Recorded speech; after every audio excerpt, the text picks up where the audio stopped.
코미디 영화를 하나의 가치 있는 예술로 승화시킨 찰리 채플린이라는 사람이 있습니다. 여러분 아시죠? 찰리 채플린이라고 코믹한 그 몸동장으로 아주 유명했던 배우였는데요. 이 사람이 하루는 어느 마을을 지나가는데 거기에 하나의 광고가 쓰여졌다고 합니다. 뭐라고 쓰여졌었냐면 찰리 채플린과 가장 비슷하게 연기할 수 있는 사람을 모집한다. 그 대회를 열었다고 합니다. 찰리 채플린이 너무나도 궁금해서 나도 한번 참석해야지 해가지고 찰리 채플린이 직접 찰리 채플린을 연기하는 데에 참여를 한 거예요. 그 대회를. 진짜가 나타났는데 여러분 찰리 채플린이 몇 위를 했을까요? 이걸 맞히신 분은 오늘 점심에 식사를 2번 하시기 바랍니다. 진짜가 나타났는데 몇 등 하는 거예요? 당연한 거 아니에요? 예? 1등이면 제가 말씀을 안 드리죠. 찰리 채플린 몇 등을 했냐면 3등을 했습니다. 3등을. 여러분 진짜보다 더 진짜인 연기라는 사람들이 많아요. 어떻게 보면 바꿔 말하면 가짜가 더 진짜 같다니까요. 사기를 쳐도요. 엉성하게 치면 사기를 칠 수가 없어요. 진짜보다 더 리얼하게 이 구성을 해야 여러분 그 사기를 칠 수가 있는 거죠. 여러분 그만큼 이야기나 구성이나 내용에 있어서 진짜가 나타나도 3등을 할 수 있다는 건 그건 쇼킹한 일입니다. 이런 배경에서 오늘 말씀이 전해주는 예수님의 부활 이야기를 함께 살펴보고자 하는데요. 그 11절 말씀에 보면요. 예수님의 부활 이야기를 들은 사람들의 반응이 나옵니다.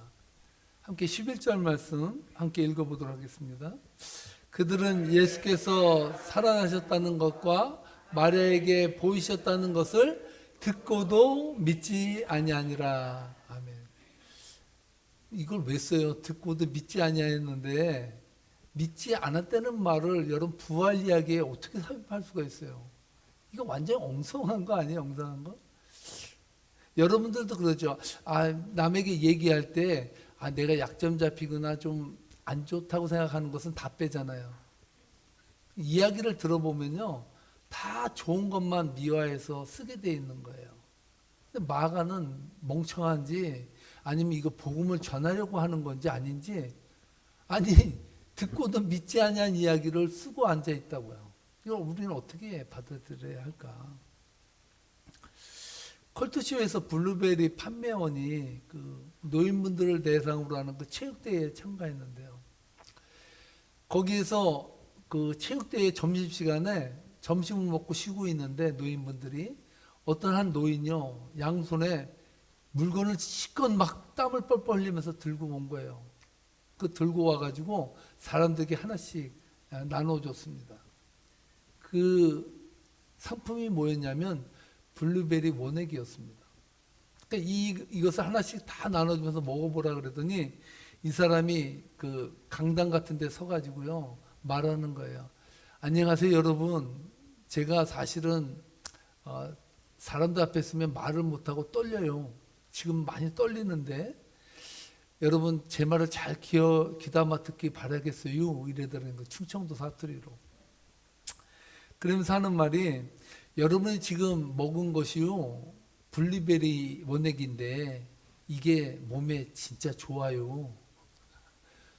어디에 좋으냐면 이 블루베리 성분에는 안토시아닌 뭐 여러 가지 이야기를 쭉 하면서 이것이 좋다고 말한 거예요. 그랬더니 결정타로 이 블루베리 원액이 어디에 좋으냐면 눈에 무지하게 좋아요 그러는 거예요. 그러니까 눈이 나쁘잖아요 노인분들이. 그러니까 너도 나도 그냥 그 강대상 옆으로 다 와가지고 귀 기울여 듣는 거예요. 근데 이분이 말을 하다가 너무 많은 사람들이 갑자기 반응을 하니까 떨려서 할 대사를 까먹어버렸어요. 그래서 종이를 봐야 되는데 그 멘트를 하기 전에 뭐라 그랬냐면 저도요 이거 먹고 눈이 엄청 좋아져서요 안경을 벗었어요 그런 거예요. 그러니까 도민분들이 더 많이 그냥 와서 거기에 막 귀를 기울인 거예요. 근데 대사를 까먹고 봐야 되는데 글이 안 보이는 거예요. 계속해서 하는 게 이게 사실 좋아요. 무지하게 좋은데요. 하는데 안 보이는 거야. 그랬더니 마지막에 어떻게 했냐 이 사람이 제가요 써온 글이 안 보여서요 안경을 꺼내서 읽어야 될 것 같아. 그래서 안경을 꺼서 다시 읽을게요 하더라는 거예요. 얼마나 어설퍼요. 여러분 그러한 판매를 하면 여러분 그 블루베리에 대해서 신임을 할 수 있겠어요? 신임할 수 없잖아요. 마가복음의 이야기가 그랬다는 거예요. 엉성해, 엉성해. 야, 어떻게 예수님의 부활 이야기를 하는데 어떻게 이렇게 엉성하게 듣고도 믿지 않아야 한다는 말을 쓸 수가 있냐고요. 그래서 저는요, 마가복음에서 마가가 전하는 부활 이야기는 정말로 누가 들어도 엉성한 부활 이야기다 라고 결론을 짓게 되었습니다. 여러분 예수님의 제자들도요, 예수님께서 부활하신다는 사실을 마가복음에 보면 8장과 9장 10장에서 계속해서 예수님이 말했거든요. 내가 죽고 부활할 거야. 너희들 내가 죽더라도 절대 실망하거나 슬퍼하지 마라. 나는 분명히 부활하여 너희들에게 나타날 것이라 약속했거든요. 그렇다면 생각해 보세요. 적어도 예수님의 제자라면 예수님이 돌아가셔서 슬퍼할 것은 사실이에요. 슬퍼하면서도 적어도 여러분 저 3일 후에 한 번은 무덤에 가봐야 되는 거 아니에요? 그래도 예수님이 부활하신다고 하셨는데 가서 봐야 되는 거 아니야? 봐야 되는 게 정상인데 한 사람도 안 갔어요. 한 사람도. 다 건다가지고 예수님이 죽은 후에 자기도 죽을까 봐요. 골방에 다 문고르지 않고 앉아가지고 벌벌벌벌 떨고 앉아 있었다고요. 아이러니하게도 예수님의 부활 소식을 전한 사람은요, 남자가 아니라 제자들이 아니라 여자였어요. 참 엉성한 부활 이야기를 펼치고 있어요, 지금 마가가. 오늘 1절로 3절 말씀에 보면요, 이렇게 말합니다. 함께 읽겠습니다. 안식일이 지남에 막달라 마리아와 야고보의 어머니 마리아와 또 살로메가 가서 예수께 바르기 위하여 향품을 사다 두었다가 안식 후 첫날 매우 일찍이 해돋을 때에 그 무덤으로 가며 서로 말하되 누가 우리를 위하여 무덤 문을 내서 돌을 굴려 주리요 하더니. 자, 여기 보세요. 이 세 여인은 예수님이 돌아가신 후에 3일 후에 무덤에 갔어요. 자, 그렇다면 이 세 여인은 예수님의 부활을 믿었을까요? 안 믿었을까요? 왜 이 세 여인이 그 무덤에 간 이유가 뭡니까? 아, 예수님께서 부활하신다고 했지? 그러니까 우리도 샴푸를 가지고 부활하신 주님을 만나러 가자. 그래서 갔습니까? 아니에요. 예수님이 돌아가신 것을 확인하는 게 아니라요. 그 당시에는 사람이 죽으면 그 부패 방지를 위해서나 그 시신을 위해서요, 향품을 발랐어요. 몸에다가. 쉽게 말하면 부활하신 주님을 만나러 간 것이 아니라 죽은 사람을 애도하면서 그를 기리기 위해서 향품을 사다가 발라주기 위해서 가는 길이었다고요. 엄밀히 말하면 이 세 여인도 예수님이 부활하실 거라는 것을 안 믿었어요. 중요한 사실은 마가가 그 여인들을 묘사하고 있다라는 거예요. 믿지 아니한 사람들 다 대동해서 부활 이야기를 써내려가고 있다라는 거예요. 얼마나 엉성해요. 이거 믿으라는 거예요, 말라는 거예요. 참 헷갈리지 않습니까? 틴켈러 목사님은요, 제자들이나 예수님을 추종하던 자들이 부활을 믿지 못했던 이유를 그 당시의 사회적 문화적 측면에서 설명하고 있습니다. 그 당시에 예수님의 부활을 믿지 못했다는 강력한 증거가 있는데 그것은 그리스 철학에서 부활을 믿지 않았다는 사실 때문입니다. 그리스 세계관에서 죽은 뒤의 세상은 영혼이 육체로부터 해방되는 날이에요. 그런데 부활한다는 말은 뭐예요? 영혼이 다시 육체로 들어오는 날이에요. 도저히 그들의 세계관에서 이해할 수 없는 일이에요. 영혼이 떠나가는 것은 해방되고 기쁨의 날인데 다시 들어온다는 의미를 이해할 수 없었다는 거예요. 또한 유대인들 사이에서도 적지 않은 사람들이 온 세상이 회복될 때 나타날 만인의 부활은 믿었지만 개인의 부활이라는 개념을 믿지 않았습니다. 더욱이 문제가 되는 것은요, 마가복음에서 부활의 현장을 가장 먼저 목격한 사람들이 여인이라는 사실이에요. 왜냐하면 그 당시에 정서적으로 사회적으로 예수님의 부활의 신빙성을 주려고 하면요, 남자가 가서 봤어야 돼요. 그 당시에 여자들의 그 지위는 어느 정도인지 아시죠? 여자에겐 이름도 별로 주어지지 않았어요. 그리고 또 인구를 계수할 때 여자는 인구 계수에 포함되지 아니하였어요. 쉽게 말해서 사람 취급을 못 받은 여인들이었다고요. 그 여인들이 봤다 그랬는데 누가 믿겠냐고. 그거 신빙성이 없는 거죠. 둘째로 뭐냐면 이 여성은요, 법적으로 증인도 쓸 수가 없어요. 여자는요, 증인석에 설 수도 없었다고요.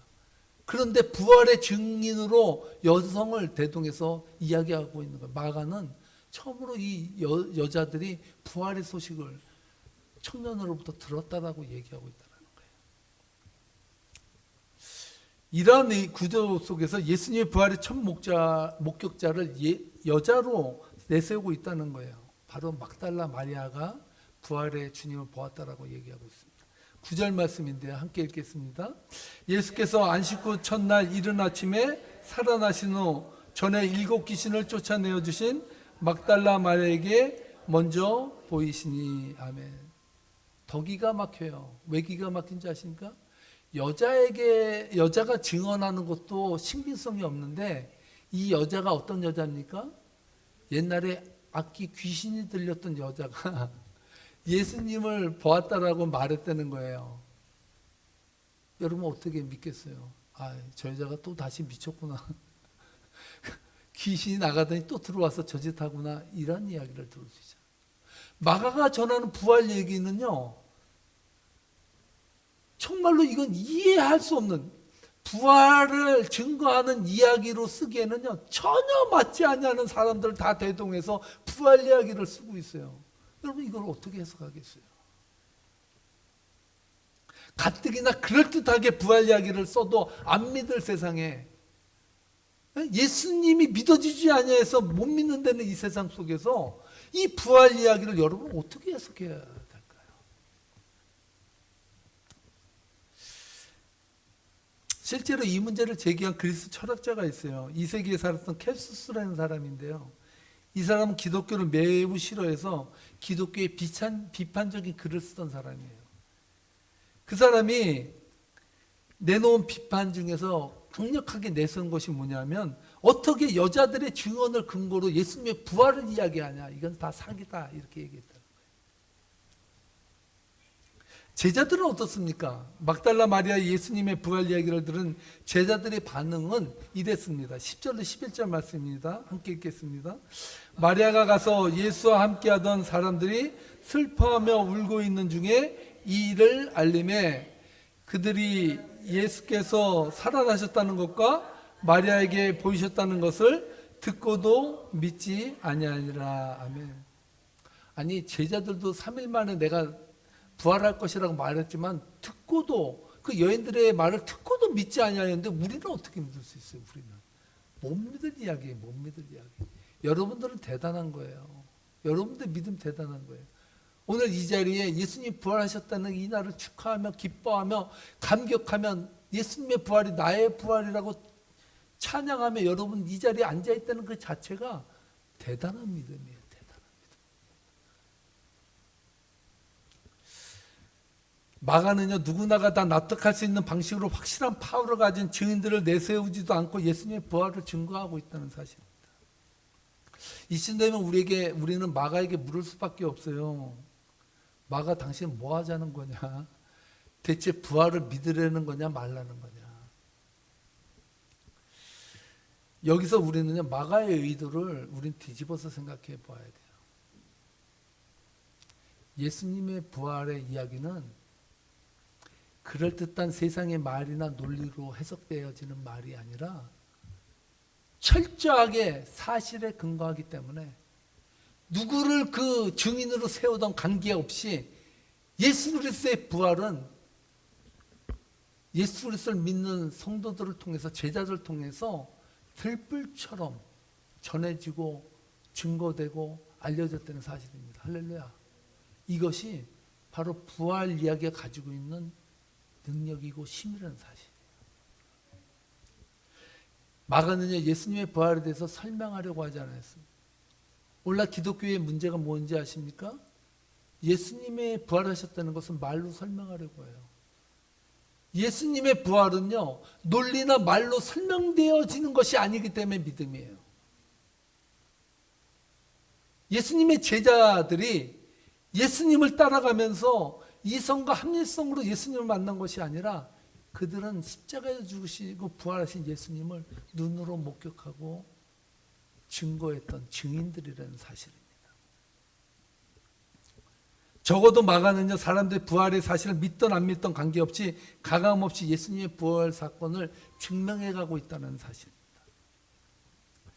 여러분, 예수님의 제자들을 한번 보십시오. 예수님께서 돌아가시고 나서 상심과 절망에 빠져서 괴로워하던 그 자신들도 예수님 때문에 자신들이 죽을까 두려워하고 꽁꽁 숨어서 있었습니다.